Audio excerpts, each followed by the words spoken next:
জয় হিন্দ, জয় Bharat. Dear viewers, Nobel জয়ী মালালা ইউসুফ একবার বলেছিলেন, বন্দুক দিয়ে সন্ত্রাসবাদীকে মারা যায়, কিন্তু শিক্ষার মাধ্যমে সন্ত্রাসবাদকেই শেষ করা যায়। শুনতে কি ভালো লাগে, তাই না? কিন্তু আজকে আমরা ভারতে কি দেখছি?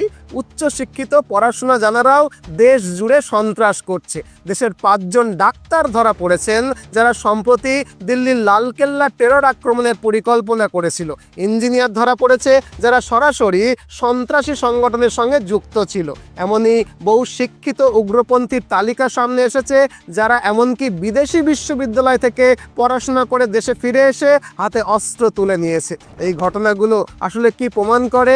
বলতে হবে কিছু, আসলে শিক্ষা টিক্ষা ওসব কোনো বিষয় নয়, বিষয়টা চরমপন্থী ধর্মীয় মতাদর্শের। আর তাই সময় থাকতে যদি একে থামানো না যায়, তাহলে এই উগ্রবাদী মনোভাব থেকে ভারতকে বাঁচানো সম্ভব হবে না। ইতিহাস সাক্ষী, পৃথিবীর অনেক সমৃদ্ধ দেশ এই ঘৃণিত মতাদর্শের আগুনে পুড়ে ধ্বংস হয়ে গেছে। কিন্তু আপনি হয়তো জানেন না যে এমনই একটা চরমপন্থী বা র্যাডিক্যালিজম একসময় চীনকেও শেষ করতে বসেছিল। 80-র দশকে চীনের উইঘুররা পুরোপুরি উগ্রপন্থী মতাদর্শের শিকার হয়ে গেছিল।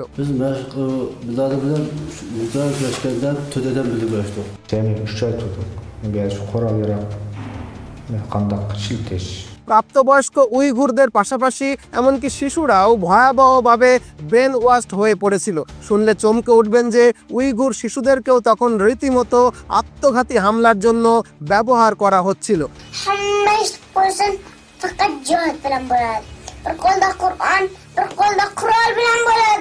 রোজ দিন বোমা বিস্ফোরণ, আত্মঘাতী হামলা, সাম্প্রদায়িক সংঘর্ষে পুরো চীন দেশটা যেন সন্ত্রাসের আগুনে জ্বলছিল।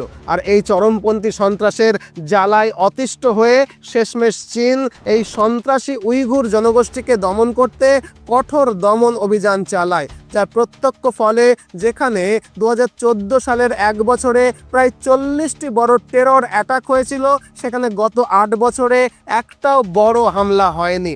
অভিযান এমনই ভয়ঙ্কর ছিল যে রাতারাতি পুরো চীন দেশ থেকেই র্যাডিক্যালিজম বা চরমপন্থা পুরোপুরি নির্মূল হয়ে যায়। অতএব খুব স্বাভাবিকভাবে প্রশ্ন ওঠে যে চীন এটাকে ঠিক কিভাবে সম্ভব করেছিল, এত অল্প সময়ে কিভাবে এই বিপদকে তারা থামাতে পেরেছিল। আর সবচেয়ে গুরুত্বপূর্ণ প্রশ্ন হলো, ভারত কি চীনের মতো ব্যাপক এই দমন অভিযান চালানোর সাহস দেখাতে পারবে? চীনের শি জিনপিংয়ের কাছ থেকে কি শিক্ষা নিতে পারবে ভারতের প্রধানমন্ত্রী নরেন্দ্র মোদী? ভারতও কি পারবে র্যাডিক্যালিজমকে শিকড় থেকে উপড়ে ফেলতে? চলুন সাহসী এই আলোচনাটা একেবারে শুরু থেকে শুরু করি। দেখুন, ভারতের সাম্প্রতিক দিল্লির লালকেল্লা বিস্ফোরণের ঘটনা প্রমাণ করে যে র্যাডিক্যালাইজেশন বা চরমপন্থা ভারতে আবার নতুন করে মাথাচাড়া দিয়ে উঠেছে। এবং এখন নতুন যে ট্রেন্ডটা সামনে আসছে সেটা হলো উচ্চশিক্ষিত লোকজন এখন এই রকম সন্ত্রাসী হামলায় অংশ নিচ্ছে। আগে বলা হতো এদের শিক্ষা কম বলে এই রকম ঘটনা ঘটে, কিন্তু এখন দেখা যাচ্ছে শিক্ষার সঙ্গে এর দূর দূর কোনো সম্পর্ক নেই। বিষয়টা হলো মানসিকতার। কারণ সম্প্রতি লালকেল্লা তদন্তে যে তথ্য সামনে উঠে এসেছে তাতে দেখা যাচ্ছে যে উচ্চশিক্ষিত পেশাজীবীরা যেমন ডাক্তার, ইঞ্জিনিয়ার, গবেষক, তারাও এখন ক্রমশ এই উগ্র মতাদর্শের বিষে আক্রান্ত হয়ে পড়েছে। আর আমি এই কথাগুলো কিন্তু হাওয়ায় হাওয়ায় বলছি না। ধরুন, সম্প্রতি দিল্লি বিস্ফোরণে অভিযুক্ত আহমেদ মঈনুদ্দিন সাঈদ, এই লোকটা চীন থেকে MBBS পড়ে ভারতে ফিরেছিল। আর সে গোপনে কি তৈরি করছিল পৃথিবীর অন্যতম ভয়ঙ্কর কেমিক্যাল অস্ত্র রাইসিন। এবং কাফেরদের প্রসাদে বা খাবারে সেই রাইসিন বিষ মিশিয়ে সে তথাকথিত কাফেরদের হত্যা করার পরিকল্পনা করছিল। ভাবুন একবার, এই পরিকল্পনাটা কে করছিল? না একজন ডাক্তার করছিল। আবার পুলিশের হাতে ধরা পড়া আজাদ সুলেমান শেখ এবং মোহাম্মদ সোহেল, যাদের কাছ থেকে উদ্ধার হয় ব্লক পিস্তল, ব্যারট পিস্তল, 30 রাউন্ড গুলি আর 4 লিটার ক্যাস্টল অয়েল, যা আসলে রাইসিন বিষ তৈরির মূল উপাদান। এরাও কিন্তু সব শিক্ষিত, উচ্চশিক্ষিত মানুষ ছিল। আবার উত্তরপ্রদেশের সাহারানপুর থেকে বিলাল খান ধরা পড়ে, যে আল কায়দার সঙ্গে যুক্ত হয়ে ভারতে হামলার পরিকল্পনা করছিল। একইভাবে পুনের এক সফটওয়্যার ইঞ্জিনিয়ার সরাসরি আল কায়দার সঙ্গে যোগাযোগ রেখে চলছিল। এছাড়া ডক্টর আদিল আহমেদ রাঠোর, ডক্টর শাহিন শাহিদ এবং ডক্টর মোহাম্মদ ওমর, এই তিনজন ডাক্তার গ্রেফতার হন, যাদের সঙ্গে জৈশ-ই-মোহাম্মদ এবং আনসার গাজওয়াত উল হিন্দ সংগঠনের একেবারে সরাসরি যোগাযোগ ছিল। তাদের কাছ থেকে উদ্ধার হয় AK-56, AK ক্রনিকভ এবং চাইনিজ স্টার পিস্তল, ব্যারট পিস্তল, ব্যাটারি, রিমোট টাইমার ইত্যাদি অস্ত্র। এমনকি ডক্টর মুজাম্মিল শাকিল, যিনি নিজে ছিলেন একজন বিশ্ববিদ্যালয়ের অধ্যাপক, কিন্তু তিনিও জড়িত ছিলেন এই সন্ত্রাসী কর্মকাণ্ডে। অর্থাৎ মুজাম্মিল শাকিলদের মতো শিক্ষিত লোকেরা নিজেদের শুধু উগ্রপন্থায় আক্রান্ত এমন নয়, বরং এই বিষ এরা অন্যদের মধ্যেও ছড়িয়ে দিচ্ছে। আর সবচেয়ে উদ্বেগের বিষয় হলো এই সব কাজ করা হচ্ছে ধর্মের নামে। তবে এই চরমপন্থা বা র্যাডিকালাইজেশনের তালিকা কিন্তু এখানেই শেষ নয়। শুধু এবছরই এমন বহু লোক গ্রেপ্তার হয়েছেন যারা উচ্চশিক্ষিত হলেও সন্ত্রাসবাদে জড়িয়ে পড়েছিলেন। যেমন আব্দুল সুবহান কুরেশি, যিনি একজন ইঞ্জিনিয়ার হয়েও ইন্ডিয়ান মুজাহিদিনের কোর কমিটির সদস্য ছিলেন, অথবা কাফিল আহমেদ, যিনি ছিলেন একজন অ্যারোনটিক্যাল ইঞ্জিনিয়ার। এরপর রিয়াজ ভাটকল ও ইয়াসিন ভাটকল, এরা দুজনেই কিন্তু সফটওয়্যার বিশেষজ্ঞ, যারা পরবর্তীতে ইন্ডিয়ান মুজাহিদিনের প্রধান হয়ে ওঠেন। আবার সফদার নগৌরি, যিনি উচ্চশিক্ষিত হয়েও সিমি, যার full form student Islamic movement of India, এই সংগঠনের প্রধান ছিলেন। তবে যে নামগুলো বললাম এরা তো কেবল হিমশৈলের চূড়া মাত্র। এদের পাশাপাশি PS শিবলি, হাফিজ হুসেইন, শেখ মোহাম্মদ আনসার, এমন বহু তথাকথিত শিক্ষিত মানুষও এবছর NIA এর দ্বারা গ্রেফতার হয়েছেন, কারণ এদের সঙ্গে আইসিসের প্রত্যক্ষ যোগাযোগ ছিল। সব মিলিয়ে এই ঘটনাগুলো ভয়ঙ্করভাবে প্রমাণ করছে যে দুর্ভাগ্যজনকভাবে ভারতের সমাজের ভেতরে র্যাডিকালাইজেশন বা চরমপন্থা এখন গভীরভাবে শেকড় গেড়ে বসেছে। আর এখানে শিক্ষিত অশিক্ষিত এটা বিষয় নয়, বিষয়টা হলো চরমপন্থী একটা মতাদর্শের। অনেকে আবার শাক দিয়ে মাছ ঢাকার প্রচেষ্টায় বলবে যে এরা নাকি টাকার লোভে এরকম পথ বেছে নিয়েছে, কিন্তু চরম বাস্তবটা হলো এরা কেউই কোনো টাকার লোভে এরকমটা করছে না। এটা একটা ভয়ঙ্কর ধর্মীয় মতাদর্শগত রোগ, বলা ভালো এক ধরনের ধর্মীয় মতাদর্শগত বিষ।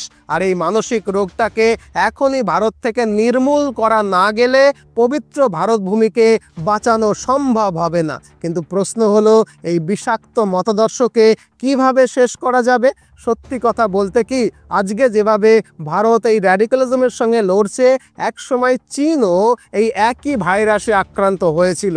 চীনের ঘটনা শুরু হয়েছিল 1980-র দশকে চীনের পশ্চিম সীমান্ত প্রদেশ সিংজিয়াংয়ে। এই সিংজিয়াং প্রদেশের অধিকাংশ জনগণই ছিল উইঘুর সম্প্রদায়ের লোকজন। আর এই উইঘুর সম্প্রদায়ের লোকজন কারা এটা নিশ্চয়ই বলে বোঝাতে হবে না, আপনারা নিশ্চয়ই জানেন। এখানে বলে রাখি যে 80-র দশকের কথা আমি বলছি, সেই 80-র দশকের সময়ে আফগানিস্তানে জিহাদের জোয়ার উঠেছিল। পাকিস্তান ও আফগানিস্তান তখন হয়ে উঠেছিল জিহাদি তৈরির ফ্যাক্টরি। আর সেই বিষাক্ত মতাদর্শের প্রভাব চীনের উইঘুর সমাজে রীতিমতো ছড়িয়ে পড়তে শুরু করেছিল।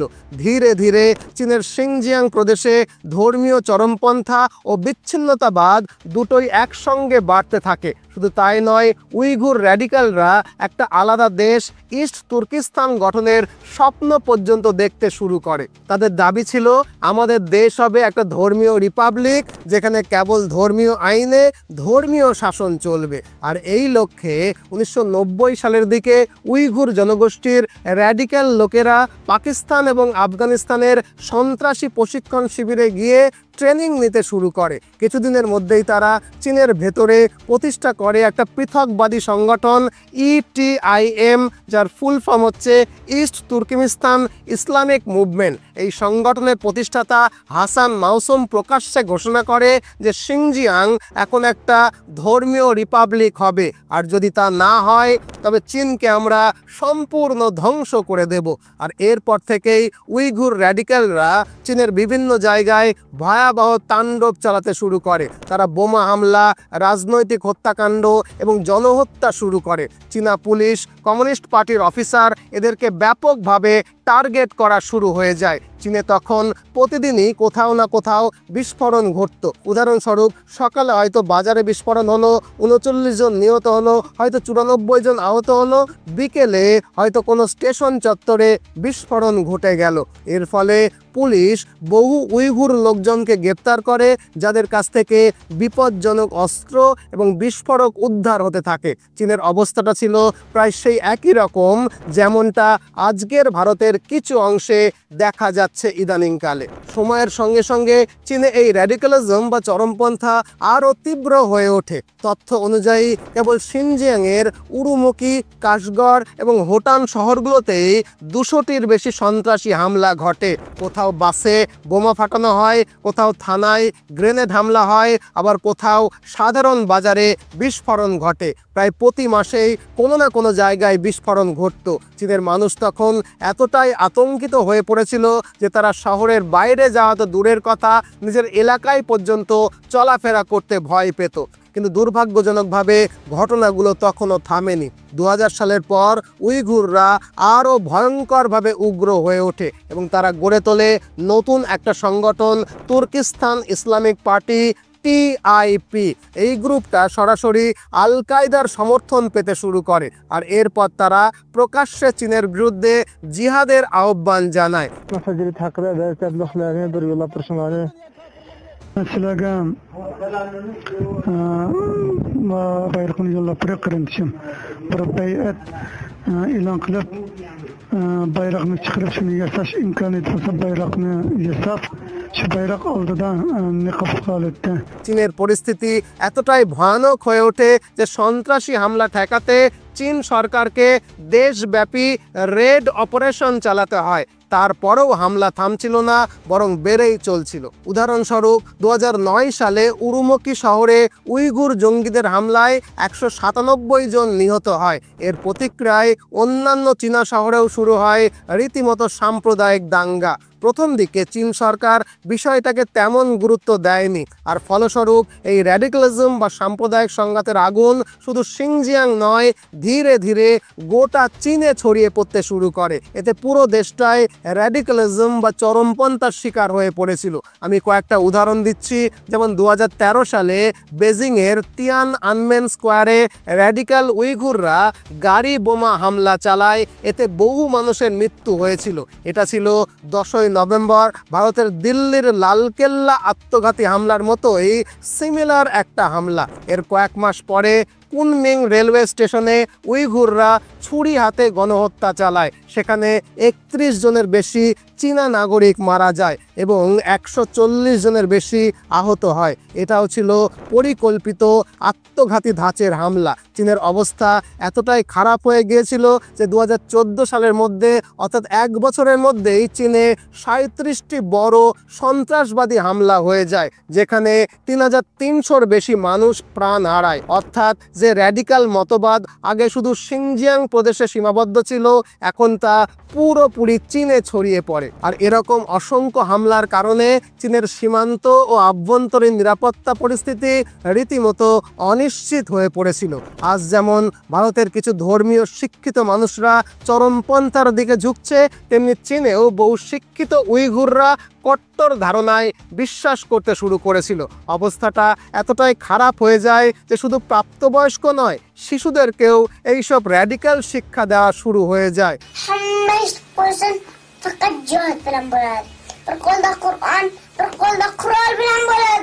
পরিস্থিতি এতটাই ভয়াবহ হয়ে উঠেছিল যে চীনা সরকার ও তাদের গোয়েন্দা সংস্থাগুলো একসঙ্গে মিলে চেষ্টা করেও সেটাকে থামাতে পারছিল না। আর ঠিক তখনই চীনের নেতৃত্বে আসেন শি জিনপিংয়ের মতো একজন অত্যন্ত শক্তিশালী প্রেসিডেন্ট। তিনি বুঝতে পারেন যদি এখনই ব্যবস্থা নেওয়া না হয় তবে এই চরমপন্থা গোটা চীনের সভ্যতাকেই ধ্বংস করে দেবে। প্রথম দিকে শি জিনপিংয়ের আশা ছিল যে যদি শিনজিয়াংয়ের রাস্তাঘাট, চাকরি, উন্নয়ন এগুলো বাড়ে তাহলে স্বাভাবিকভাবেই এখানকার চরমপন্থা কমে যাবে। কিন্তু যখন দেখা গেল যথেষ্ট উন্নয়ন করার পরেও র্যাডিক্যালিজম বা চরমপন্থা কমছে না বরং বাড়ছে, তখন শি জিনপিং ব্যাপারটা বুঝলেন যে এটা শুধু দারিদ্র্যের সমস্যা নয়, এটা মতাদর্শগত সমস্যা এবং সেটা অত্যন্ত বিপজ্জনক একটা মতাদর্শ। আর তাই 2014 সালে তিনি আনুষ্ঠানিকভাবে পিপলস ওয়ার অন টেরর চালু করেন। সিনজিয়াং সফরে তিনি ঘোষণা করেন র্যাডিক্যালিজম এক ধরনের রোগ, যা ওষুধে নয়, যা সারাতে অস্ত্রোপচার করতে হবে। তিনি স্পষ্ট ভাষায় বলেন যে চীনকে রক্ষা করতে হলে উইঘুর জনগোষ্ঠীর মানসিকতার পরিবর্তন আনতেই হবে, প্রয়োজনে জোর করে হলেও আনতে হবে। আর এভাবেই শি জিনপিং শুরু করেন আধুনিক ইতিহাসের সবচেয়ে বড় র্যাডিক্যালিজমের বিরুদ্ধে ক্র্যাকডাউন। আর এই নতুন নীতি বাস্তবায়নের জন্য শি জিনপিং চীনের সিনজিয়াং প্রদেশে একজন কড়া প্রশাসককে পাঠান, যার নাম চেন কুয়াঙ্গু। এই চেন কুয়াঙ্গু সেখানে গিয়ে নির্দেশ দেন, যাকে সন্দেহজনক মনে হবে, যে ধর্মীয়ভাবে সক্রিয় আর যার ওপরে সামান্যতম সন্দেহ আছে যে সে চরমপন্থী হতে পারে, সবাইকে ধরো আর ভোকেশনাল সেন্টারে পাঠাও। আর এরপরেই শুরু হয় ব্যাপক আটক অভিযান। চীন সরকার এই শিবিরগুলোকে vocational education and training centre নাম দেয় বটে, কিন্তু বাস্তবে এগুলো ছিল পুনঃশিক্ষণ বা রি-এডুকেশন ডিটেনশন ক্যাম্প। এই ডিটেনশন ক্যাম্পগুলোতে আটক করা উইঘুরদের ডি-র্যাডিক্যালাইজেশনের প্রক্রিয়া শুরু হয়। সেখানে চীনা ভাষা এবং কমিউনিস্ট মতবাদ শেখানো বাধ্যতামূলক করা হয়, আর ইসলামী আদর্শকে পরিকল্পিতভাবে ধ্বংস করার চেষ্টা হয়। এই ক্যাম্পগুলোতে হাজার হাজার উইঘুর ধর্মগুরু, শিক্ষক, ছাত্র, ব্যবসায়ী সবাইকেই আটকে রাখা হয়। সেখানে এমনকি তাদের ধর্মীয় উপাসনারও অনুমতি দেওয়া হয় না। এটা ছিল এক ধরনের জোরপূর্বক মতাদর্শগত সামঞ্জস্য স্থাপনের প্রচেষ্টা, যার উদ্দেশ্য ছিল একেবারে স্পষ্ট: চরমপন্থাকে নির্মূল করা এবং জাতীয় ঐক্যকে মজবুত করা। যদিও এই লোকজনদের কিছুদিন পরেই ছেড়ে দেওয়ার কথা ছিল, কিন্তু স্যাটেলাইট ছবিতে দেখা যায় যে শি জিনপিংয়ের সরকার এই কেন্দ্রগুলোকে স্থায়ী আটক শিবিরে পরিণত করেছে, যেখানে উইঘুরদের স্থায়ীভাবে বন্দি করে রাখা হয়েছে। এখানে বলে রাখি যে সিনজিয়াং প্রদেশের দাবানচেং ক্যাম্প এতটাই বিশাল যে একে প্রায় একটা সম্পূর্ণ শহর বলা যায়। আশা করি এই অবধি বিষয়টা আপনারা বুঝলেন। কিন্তু এখন প্রশ্ন হচ্ছে, চীনের একটা আস্ত প্রদেশের কয়েক কোটি জনসংখ্যাকে কিভাবে পুনঃশৃঙ্খলিত বা পুনর্গঠিত করা সম্ভব হচ্ছে? এটা খুবই কমন একটা প্রশ্ন, কিন্তু এর উত্তর হলো চীনের উন্নত প্রযুক্তি বা চীনের উন্নত টেকনোলজি। চীন পুরো সিনজিয়াং প্রদেশকে বিশ্বের সবচেয়ে উন্নত নজরদারি অঞ্চলে পরিণত করেছে। প্রতিটা শহর, প্রতিটা গ্রামে বসানো হয়েছে CCTV camera, facial recognition system, biometric scanner এবং মোবাইল ফোন ট্র্যাকার। প্রতিটা উইঘুর মানুষের চলাফেরা, যোগাযোগ এবং আচরণ রাষ্ট্রের ডাটাবেসে নথিভুক্ত করা হয়েছে। ইন্টিগ্রেটেড জয়েন্ট অপারেশন প্ল্যাটফর্ম নামে একটা সফটওয়্যার প্রতিটা নাগরিকের ডিজিটাল কার্যকলাপে নজর রাখছে। কে কার সঙ্গে কথা বলছে, কী নিয়ে কথা বলছে, কোন অ্যাপ ব্যবহার করছে, কোনো কর্মকাণ্ডে যুক্ত হলো কি না, সব কিছুই পর্যবেক্ষণ করা হতো। এবং কেউ সামান্য সন্দেহজনক আচরণ করলেই স্থানীয় পুলিশ সঙ্গে সঙ্গে তাকে ধরে নিয়ে যেত। এই পদ্ধতিতে চীন সন্ত্রাসের নেটওয়ার্ককে মূল সমাজের শিকড় থেকে একেবারে আলাদা করে ফেলতে সক্ষম হয় এবং ধীরে ধীরে উইঘুর সমাজের ভেতরে এমন একটা ভয়কে তৈরি করা হয় যে চীনে সন্ত্রাসী হামলার সংখ্যা প্রায় শূন্যে নেমে আসে। তারপরেও অবশ্য শি জিনপিংয়ের সরকার থেমে থাকেনি। চীন 2017 সালে একটা নতুন আইন পাশ করে, যার নাম অ্যান্টি এক্সট্রিমিজম ল, যার মাধ্যমে যে কোনো ধরনের চরমপন্থী আচরণকে আইনত অপরাধ ঘোষণা করা হয়।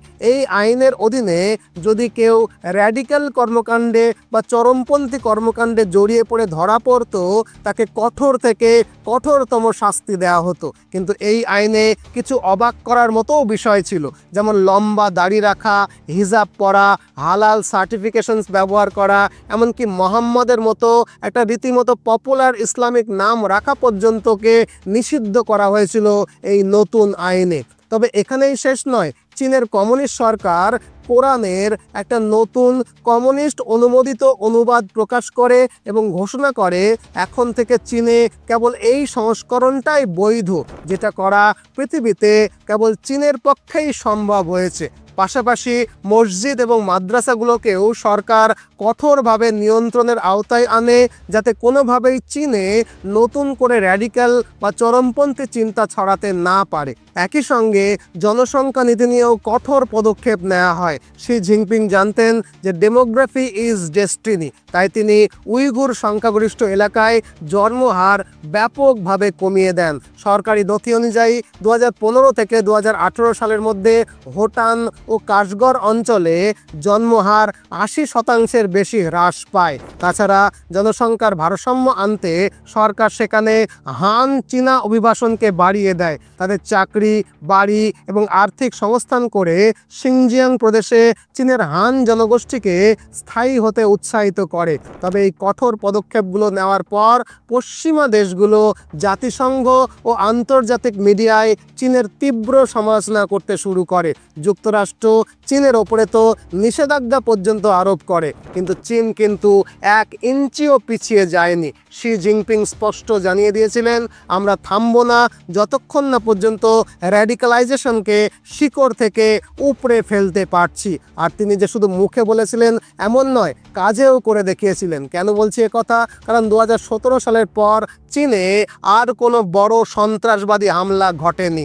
বিষয়টা আশা করি আপনাদেরকে বুঝিয়ে বলতে পারলাম। তাই বিশ্ব যতই বলুক যে চীনের এই মডেল নিষ্ঠুর, মানবাধিকারের পরিপন্থী, কিন্তু একথা তো অস্বীকার করা যায় না যে চীন প্রায় সম্পূর্ণভাবে এই ধর্মীয় চরমপন্থাকে চীন থেকে নির্মূল করে ফেলেছে। আর তাই এখান থেকেই একটা প্রশ্ন উঠে আসে যে ভারত কি চীনের এই মডেল থেকে কিছু শিখতে পারবে? কারণ ইতিহাস সাক্ষী, সিরিয়া, আফগানিস্তান বা পাকিস্তান যে দেশগুলোই এই চরমপন্থাকে উপেক্ষা করেছে, সেই দেশগুলোই এখন ছিন্ন ভিন্ন হয়ে গেছে।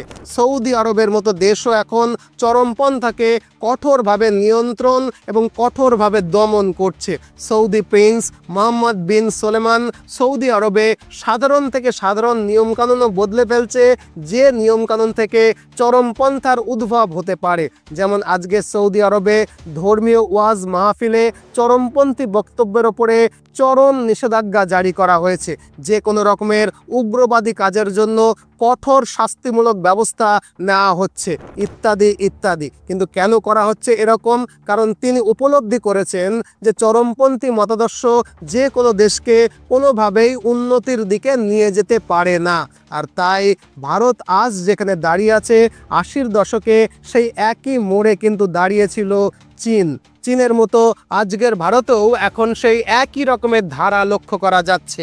মাদ্রাসা র্যাডিক্যালাইজেশন, স্লিপার সেল, জিহাদ, বিদেশি তহবিল, এমনকি শিক্ষিত পেশাজীবীদেরও চরমপন্থী নেটওয়ার্কে জড়িয়ে পড়া, প্রতিটা বিষয় কিন্তু চীনের জিনজিয়াং প্রদেশেরই পুনরাবৃত্তি। অর্থাৎ আজকের ভারতের ছবিটাও অনেকটা 90-এর দশকের চীনের সিনজিয়াং অঞ্চলের মতো।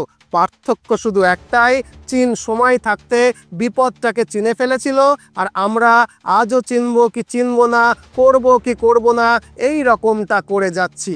ভারতের ওয়ার্ল্ড ক্লাস গোয়েন্দা সংস্থা NIA, র, IB যারা প্রায় প্রতিদিন নতুন নতুন মডিউলকে ধরছে। কিন্তু প্রশ্ন হলো যে কবে পর্যন্ত এভাবে শুধু মডিউল ধরা চলবে? কবে এই মডিউল ধরা শেষ হবে?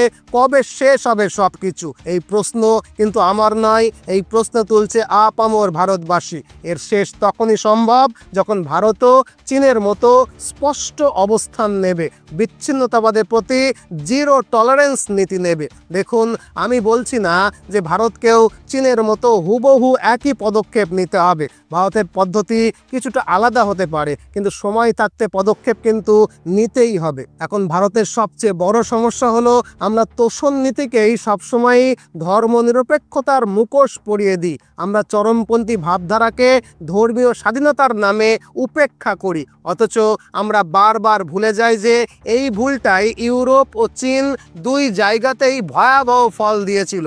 চীন সামলাতে পেরেছে, আর ইউরোপ এখন র্যাডিক্যালিজম বা চরমপন্থীর আগুনে রীতিমতো পুড়তে বসেছে। তবে এখানে একটা বিষয় পরিষ্কার করা দরকার যে এই কথাগুলো সাধারণ মুসলমানদের জন্য নয়, যারা দেশপ্রেমিক, সৎ এবং নিজেরাই চরমপন্থী ইসলামের বিরুদ্ধে, তাদের জন্যেও নয়। তাদের প্রতি আমার গভীর শ্রদ্ধা রয়েছে, কারণ তারা বহুবার প্রমাণ করেছে যে তারা আমাদের সঙ্গে সহ অবস্থানে বিশ্বাসী, কিন্তু যারা র্যাডিক্যাল ইসলামিস্ট, যারা দেশে শারিয়া ও আইন চায়, যারা কাফেরদেরকে শেষ করতে চায়, তাদের বিরুদ্ধে পদক্ষেপ না নিলে দেশে কিন্তু কখনোই স্থিতিশীলতা আসবে না। আর যদি ভারত এখনো স্পষ্ট অবস্থান না নেয়, তবে ভবিষ্যতে ভারতকে এর নিশ্চিত ফল ভোগ করতে হবে। হ্যাঁ, চীন যা করেছে সেটা কঠোর ছিল এবং অনেকেই হয়তো সেটা ভুল বলবে, কিন্তু একথা অস্বীকার করা যায় না যে সেটা কার্যকর ছিল।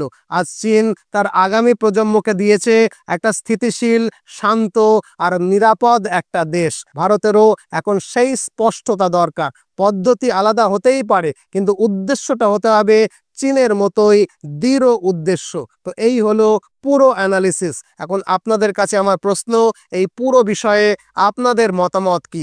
কমেন্ট বক্সে আপনার মূল্যবান মন্তব্য অবশ্যই কমেন্ট করে জানাবেন। আর ভিডিওটাকে অবশ্যই লাইক এবং শেয়ার করতে ভুলবেন না। নতুন হলে চ্যানেলটাকে সাবস্ক্রাইব করে নেবেন। আজ এ পর্যন্তই। নতুন ভিডিও নিয়ে আবারও দেখা হবে। ততদিনে ভালো থাকবেন, সুস্থ থাকবেন, সদা সর্বদা ভারতের পক্ষে থাকবেন। জয় হিন্দ, জয় ভারত।